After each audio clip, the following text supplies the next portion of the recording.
So on the 20th of March, we got Animal Crossing's New Horizons. It's been about 4 months now, and for some people, is the game worth the buy? Yes, it is in short terms, but let me explain why this game is still worth buying. Now, for a lot of people, I imagine picking up this game could be quite overwhelming.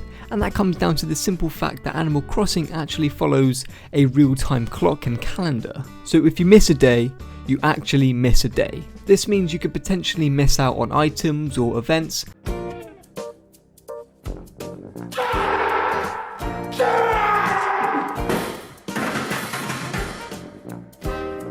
But please don't let that scare you off, because this game is truly something, and you can really play as little or as much as you want. Unlike a lot of games nowadays, you can literally play 20 minutes a day on Animal Crossing and still feel like you've progressed, you still feel like you've done something. But here are my reasons why I think you shouldn't miss out on Animal Crossing. Now, if you're somebody that plays only FPS games, for example, this video is going to be terrible for you. But if you are someone that likes to vary between games and you are okay with being casual, maybe stick around. Animal Crossing is relaxing.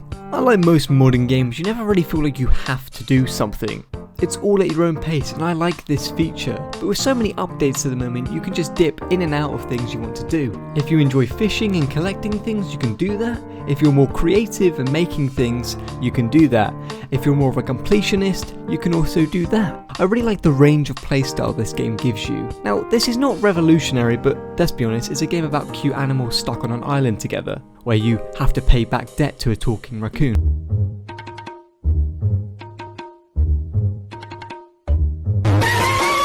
Whenever you do play the game though, you do see its charm.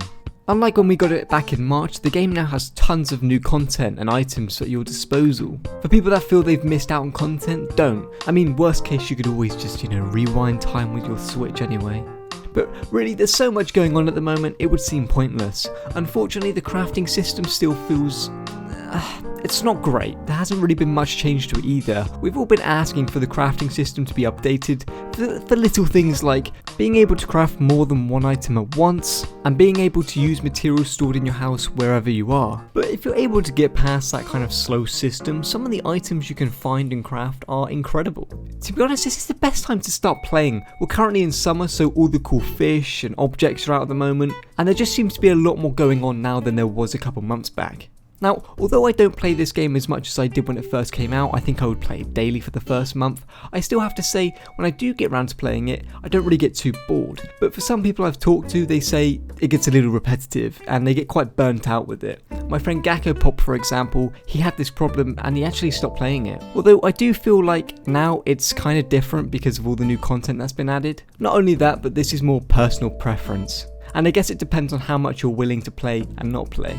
For example, some people by now have fully made their islands and their house is fully upgraded and is the size of a mansion, and then there's me. My island isn't that full and my house is still pretty petite. Although I feel like the game's biggest problem is it can be quite slow. Not slow enough that it doesn't feel like you've progressed at all, but compared to most games it's got a very kind of slow and casual pace.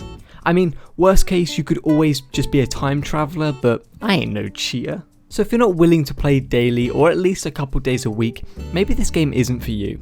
And I don't really see this kind of feature being changed because, in a sense, that's kind of what Animal Crossing is. Honestly, I'd say it has something for most people. The game is there just for when you want to chill out and play something, or to kill some time, or get out last night's curry if you know what I mean, it was pretty bad.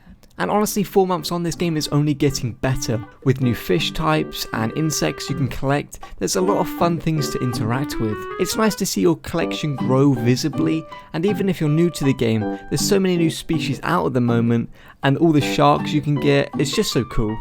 And it beats some stupid sea bass that we got when it released.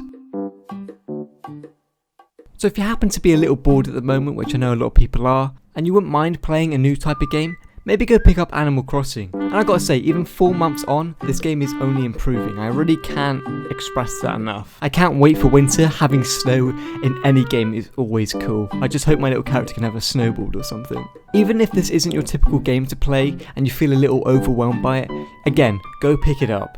And if you are one of those people that left the game because it became too repetitive and you felt it was too grindy, maybe go back and have a look at some of those new features and content. I've been playing a lot of Animal Crossing recently, and I just want to get more people into this game. It's great for anyone and any age, but again, I will say it once more, please go and play this game. You will enjoy it, unless, again, you only play FPS games. Sorry for this very random video. Unfortunately, there isn't really too much happening in the gaming industry at the moment, so I thought it'd be fun to talk about one of my favourite games at the moment. Thank you guys for watching, and I'll see you little kids in the next video.